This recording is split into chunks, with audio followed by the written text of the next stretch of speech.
¿Sabías que un inca navegó el Océano Pacífico junto a una flota de 20.000 soldados y que con esto descubrió varias islas de la Polinesia? Es más, se presume que estos expedicionarios habrían dejado una construcción inca en la isla de Pascua y a su retorno, tras casi un año, trajeron consigo mucho oro y plata, gente de piel oscura, quijada y piel de caballo, más una silla de latón. Esto según relata el cronista español Sarmiento de Gamboa.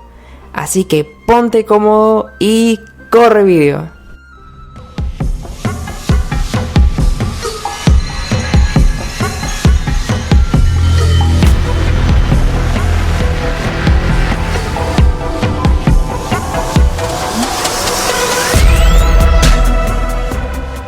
Recuerda, suscríbete al canal, activa la campanita para que no te pierdas ninguno de los videos que subo, para que aprendas mucho más de la historia, cultura de los incas.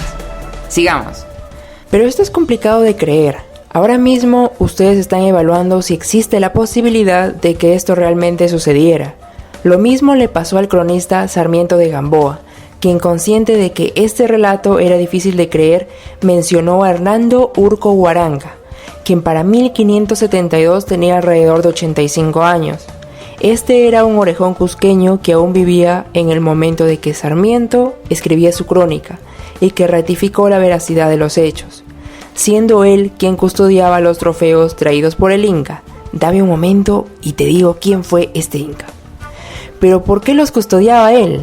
Él vendría a ser el hijo o nieto de algún soldado inca que participó en la expedición de Tupac Yupanqui, a quien el inca designó como guardián de sus trofeos, con cargo a tenerlos en la fortaleza de Sacsayhuamán. Esta historia la encontramos recopilada por Sarmiento de Gamboa en su crónica Historia de los Incas, publicada en 1572.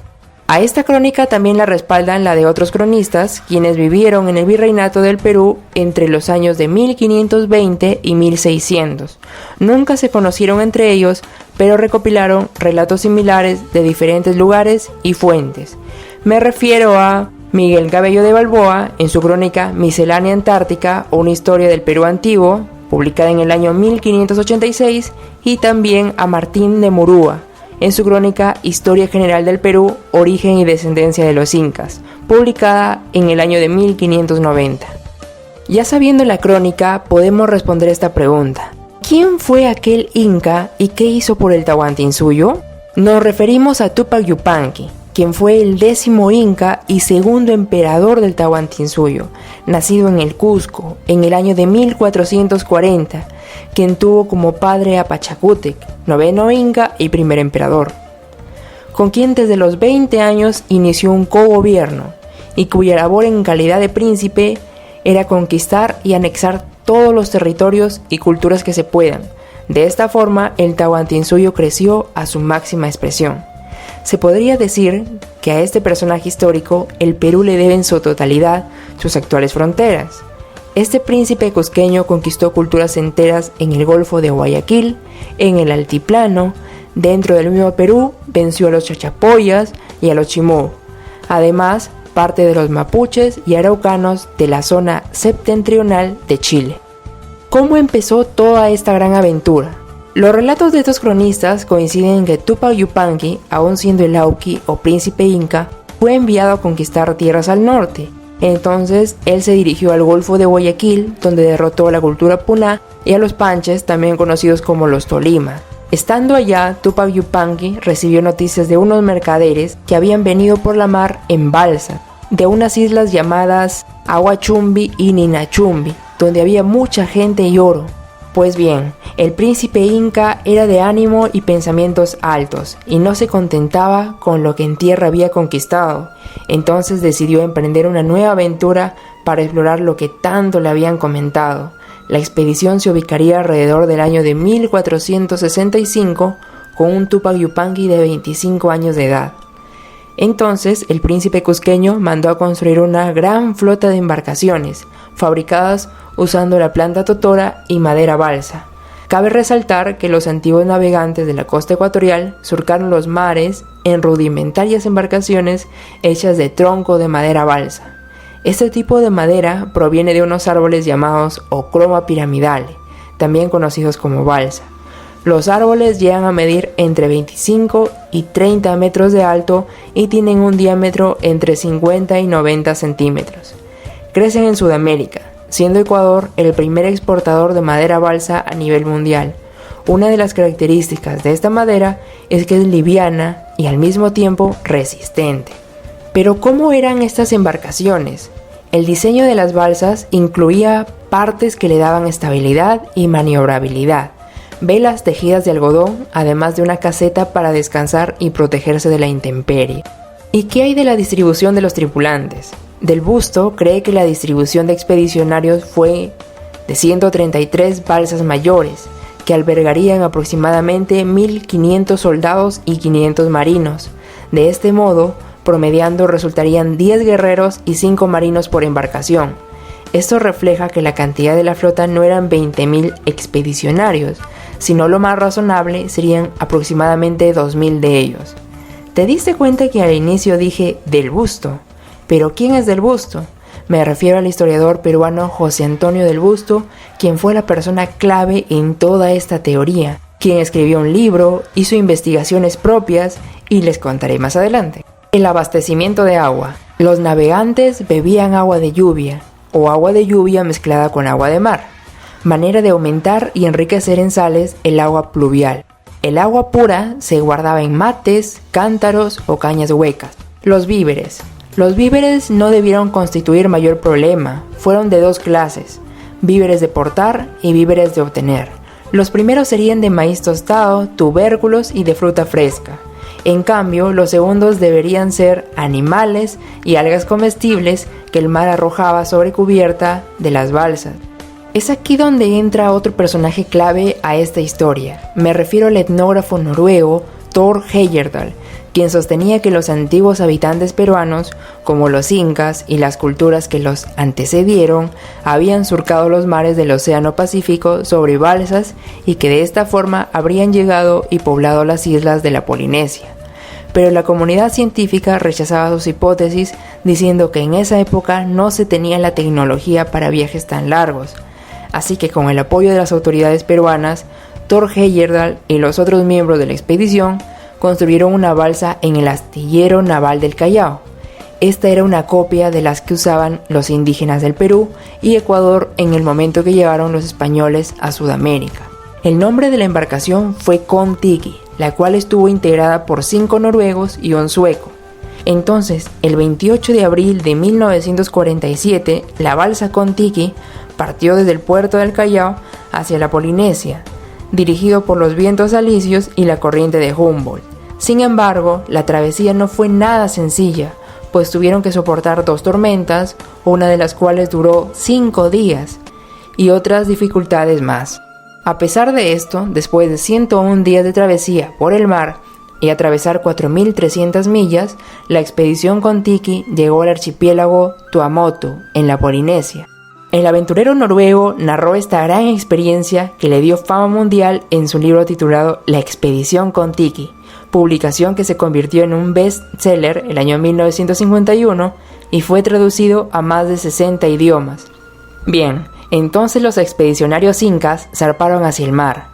En ese momento todos los historiadores estaban de acuerdo de que Tupac Yupanqui realizó al menos un viaje y desembarcó en una isla, pero no se sabía qué islas eran, porque pudo haber sido las Islas Galápagos, la isla de Pascua o la isla Salomón, entre otras. Solo se sabía que llevaba por nombre Ahuachumbi y Ninachumbi. Según Del Busto, tras estudiar la corriente de Humboldt, además de viajar personalmente hacia la Polinesia y repasar la experiencia de la expedición de Kon-Tiki de Thor Heyerdahl, concluye que la isla de Mangareva habría sido Ahuachumbi, donde los exploradores incas habían morado por un lapso de tiempo, y por otro lado, la isla de Rapa Nui, la que actualmente se conoce como la isla de Pascua, sería Ninachumbi. Para llegar a esta hipótesis, el historiador Del Busto se basó en los siguientes indicios. Número 1. La leyenda de Tupa. En ella, Tupa es un rey que arribó a la isla de Mangareva con una flota de canoas. La característica del héroe viajero estriba en su color. Era un hombre rojo. Esta coloración podría hablar de un individuo andino, nacido en la cordillera fría y nevada. Tendría marcada red capilar en las mejillas y un color cobrizo en el resto del cuerpo.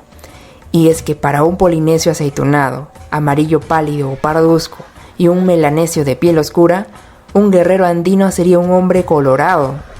No solo deslumbró con su presencia y su flota de balsas, sino también con 3 grandes maravillas que trajo: la cerámica, la textilería y la metalurgia.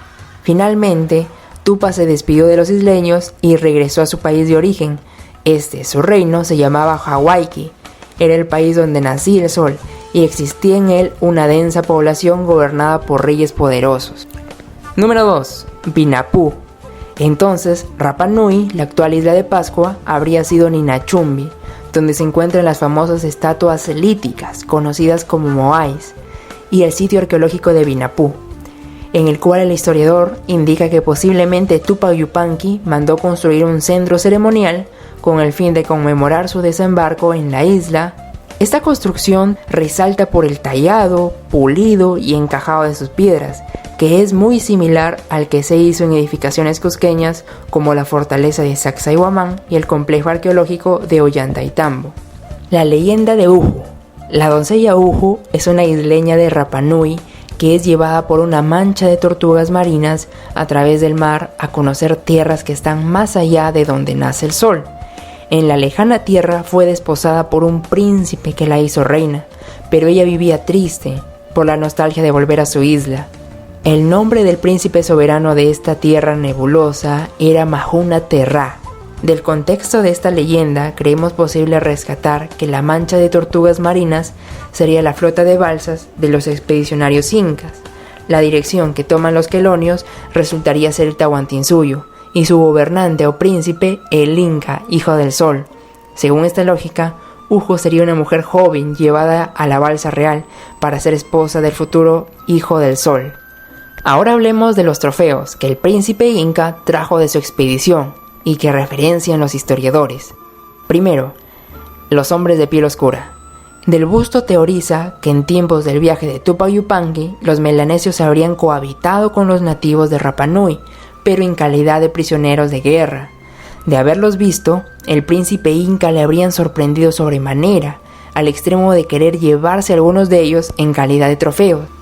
No llevaría polinesios por ser hombres parecidos a los yungas cobrizos del litoral peruano. Segundo, pellejo y quijada de caballo.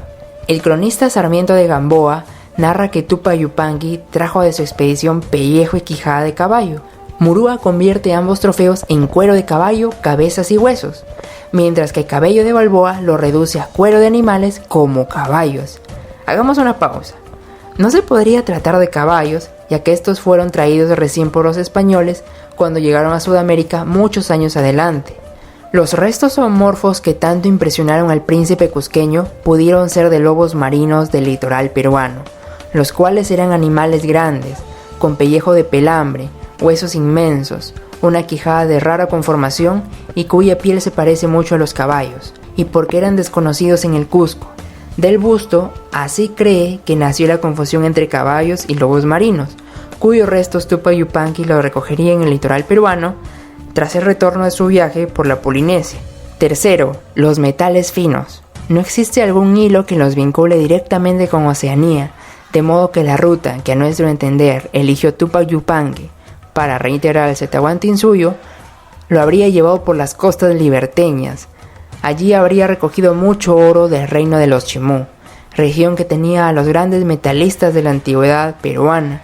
Los Chimú, por voluntad o por fuerza, una vez que Tupac Yupanqui logró conquistarlos, habrían sido los que alcanzaron al príncipe cusqueño estos metales finos y la famosa silla de latón.